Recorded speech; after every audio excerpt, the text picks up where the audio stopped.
və biz nə ediriksə edək, şəkər xəstələri də olsaq, şəkər xəstəsi olmasaq da bu stabil dəyəri qoruyub saxlamalıyıq. Yəni 120-ni, maks 120-ni ötməməsinə dəstək olmalıyıq, yardım etməliyik, bədənimizə diqqət etməliyik. Və üçüncüsü nüans isə insulin rezistentliyidir. Bu nədir?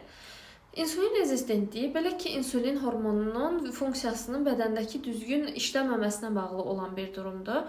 Normalda insulin qidalanmadan sonra qanda qalxır və qandakı qlukozanı, qandakı şəkəri hüceyrələrə çatdırmaq üçün bir dəstəkləyici transport rolu oynayır. Yəni belə düşünün ki, qlukoza qanda yüksəlir, insulin gəlir, qlukozanı əlindən tutur, onu hüceyrə içərisinə keçirir və gedir. Normalda bu dövran belə fırlanır və nəticədə bizim qanımızda şəkər çox yüksəlmir, stabil şəkildə qalır.